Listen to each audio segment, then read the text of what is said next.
4வது மந்திரத்துக்கு பொருள் எழுதுங்க. எல்லா உலகங்களிலும் உள்ள தேவர்களால் வழிபடப்படுபவர் இறைவன்.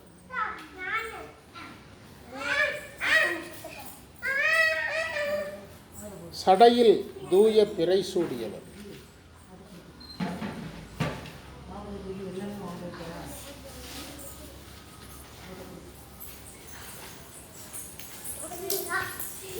முடிமாலை அணிந்தவர்.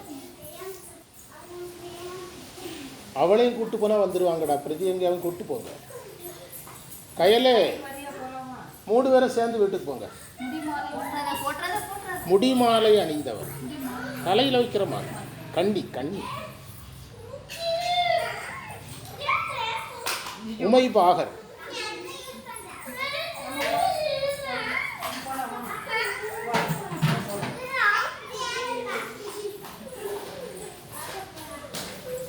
அடியார்களால் தொழப்படுபவர்.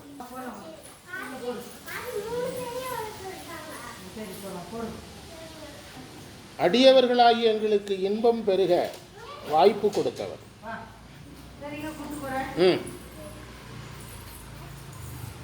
செருப்பு ஞாபகம் போட்டு போ சொல்லு. இது எப்போவுமே நீங்கள் ஃபுல்லாக கேட்டு எடிட் பண்ணி போடுங்க.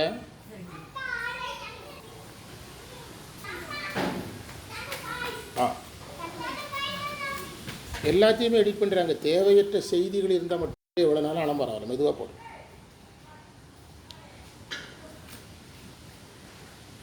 அடியவர்களுக்கு இன்பம் தருபவர்.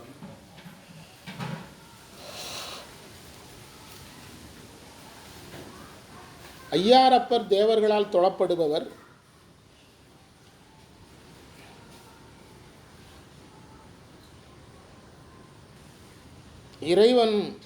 இறைவனுடைய உலகத்துக்கு கீழே தான் தேவர் உலகம் இருக்குது.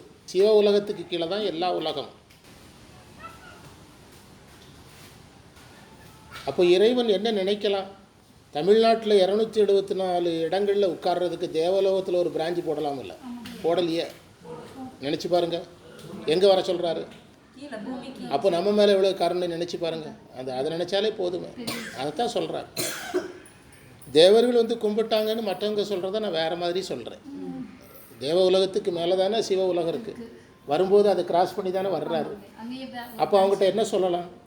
உங்களுக்காக இங்கே ஒரு கோயிலை போட்டுட்டு இங்கே இருந்துக்கிடுறேன்னு சொல்லியிருக்கலாமில்ல. இல்லை, நாங்கள் வந்து தமிழ்நாட்டுக்கு வர வேண்டி இருக்குது, நாங்கள் வட இந்தியாவுக்கு வரணுக்கு சொல்லும்போது இவர் என்ன சொல்லலாம்? ஏன் சிரமப்பட்டிருக்க, எங்கே இருங்க அப்படி சொல்லலையே. அப்போ அவர் வந்து யாருக்காக வர்றாரு? நமக்காக. தேவர்களை விட யாரை மதிக்கிறாருங்கிறத விட தேவர்கள் எப்படினாலும் பொழைச்சிக்கிடுவாங்க. நமக்கு அந்த திறமை கிடையாது. வள்ளிக்கு எப்படினாலும் பிழைக்கிற திறமை கிடையாது, தெய்வானைக்கு உண்டு. அதனால தான் வள்ளியை தேடி சென்று மணந்தார், தெய்வானையை தேடி வரச் செய்து மணந்தார் அப்படின்னு வாரியார் சொல்லுவார். புரியுதா உங்களுக்கு? தேடி வரச் செய்து மணந்தார்னு சொல்லுவார். அப்போ தேவர்களை வந்து வழிபட வைக்கிறார். புவனியில் போய் பிறவாமல் நாள் நாம் போக்குகின்றோம். மாணிக்கவாசகர்.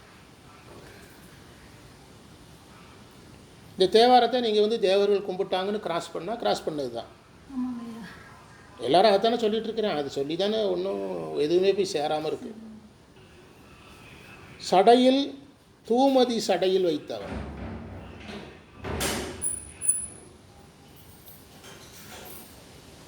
தட்சனுடைய சாபத்தினால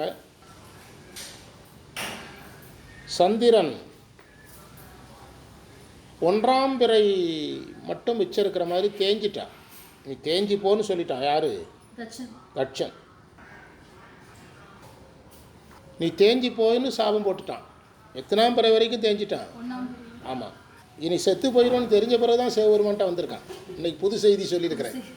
எத்தனாம் பிறையில் வந்திருக்கலாம்? 3ஆம் பிறையில் வந்திருக்கலாம், 4ஆம் பிறையில் வந்திருக்கலாம். இனி காப்பாற்ற முடியாதுன்னு சொன்ன பிறகு தான் கோயம்புத்தூருக்கு நம்மளால் கிளம்புவோம். அது மாதிரி 1ஆம் பிறை ஆனோன்னா யார்கிட்ட ஓடி வந்துட்டான் பாருங்கள். கடைசி வரைக்கும் முனைப்பில் போராடி இருக்கான்.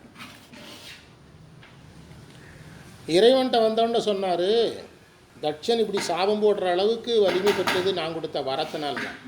என்கிட்ட எப்போவுமே ஒரு பழக்கம், வரத்தை கொடுத்து திரும்ப என்ன செய்கிறதில்ல, வாங்கிறதில்ல. அதனால் அவன் கொடுத்த சாபத்தின்படி தேஞ்சிக்க, நான் கொடுக்குற வரத்தின்படி வளர்ந்துக்க.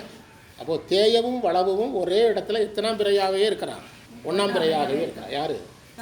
ஆமாம். 100 ரூபா நம்மகிட்ட இருக்குது, 100 ரூபா கடனுக்கு போயிடுது, திரும்ப 100 ரூபா இருந்தால் எத்தனை ரூபா இருந்துக்கிட்டே இருக்கும். அதே நிலைமை தான் யாருக்கு? சந்திரன் இருக்கிறான். எல்லாமே கரெக்டு தான். தூய சந்திரன் ஏன் சொன்னார்? அதாவது சாபம் வாங்கிட்டு வந்திருக்கிறான். சாபங்கிறது ஒரு கருப்பு தானே, சாபங்கிறது ஒரு கருப்பு தானே, கருப்போடு வர்றான். இறைவன் அருள் பெற்று இறைவன் தலையில் சூடி அவன் அழியாமல் இருக்கிறது யாருடைய அருள்னால? அதனால தான் தூமதினார். அந்த விளக்கம் ஒருத்தர் சொல்ல மாட்டேங்கிறாங்களே, நம்ம தானே பார்க்குறோம். தூமதின்னு ஏன் சொன்னார்? சடையில் வைத்தார். உமை பாகர் அம்மையை கூட பக்கத்தில் தான் வச்சார், காப்பாற்றுங்கன்னு கங்கையை தலையில் வச்சார். கங்கையும் பெண்ணு தான், அம்மையும் பெண்ணு தான். அம்மையை தன்னுடைய பாகமாக தான் வச்சார். ஆனால் தன்னை காப்பாற்ற கேட்ட கங்காதேவியை தலையில் வச்சார். சாபம் வாங்கிட்டு வந்தவனை யாராவது தலையில் வைப்பாங்களா? அவனை கொண்டு தலையில் வச்சார்.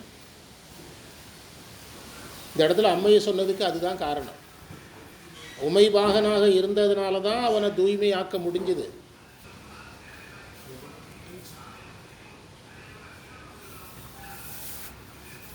அடியவர்கள் தன்னை தொடும்போது இன்பத்தை கொடுக்கிறார்.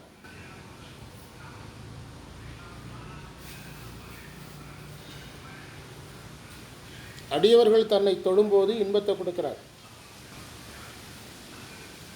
அன்பினில் விளைந்த ஆரமுதே, அன்பு சாதனம், ஆரமுது இன்பம். இன்பமே என்னுடைய அன்பே. இங்கே அன்புங்கிறது சிவம், இன்பம்ங்கிறது சிவம் தந்த பயன்.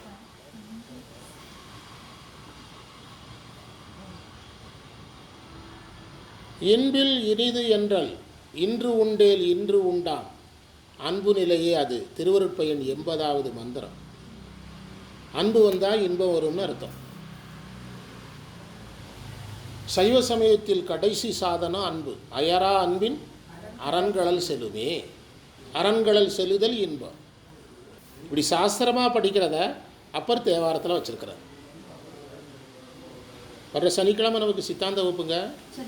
அவங்களெல்லாம் வர சொல்லுங்க, வேண்டாம், தாராளமாக வரலாம். யார்கிட்டையும் கேட்க வேண்டியதில்லை. நான் சொன்ன பிறகு யார்கிட்ட கேட்க வேண்டியதில்லை, வரலாம். வர்றாங்கன்னா சொல்லுங்கள், புத்தகம் கொண்டு வரேன். சிவபிரகாசம் புக்கு கிடந்தால் கொண்டு வரேன். வர்றாங்கன்னா எத்தனை பேரும் சொல்லுங்கள், புக்கு கொண்டு தரேன். ஃபோன் பண்ணுங்க, நான் புக்கு எடுத்துகிட்டு வரேன். அந்த இறைவன் நமக்கு எனது இன்பத்தை தரக்கூடியவராக இருக்கிறார். இந்த தொழுதல் என்பது ஞானத்துக்கு முந்தைய நிலை. இன்பங்கிறது ஞான பயன்.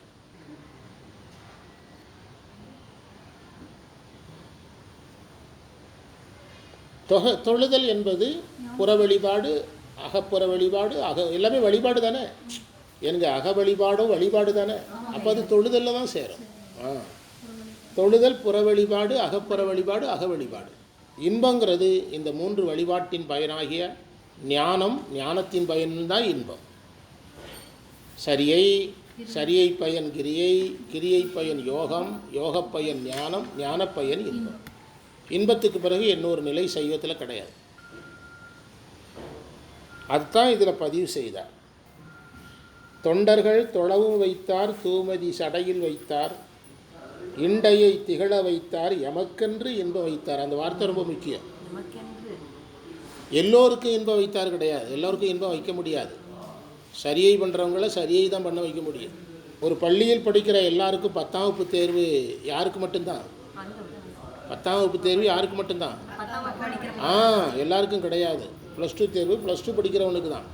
அதே மாதிரி எமக்குன்னார், இன்பத்தை வைத்தார்னு பொதுவிலையும் சொல்லலை, எனக்குன்னு சொல்லலை, எல்லாருக்குன்னு சொல்லலை, எமக்குன்னார். அந்த எமக்குங்கிறதுல என்னை போன்ற அவரும் உள்ள வரணும். யாரும்? அப்புறம் வரணும். அப்போ அப்பறை போன்றவருக்குன்னு அர்த்தம். எமக்குன்னு என்ன அர்த்தம்? போன்றவருக்குன்னு அர்த்தம்.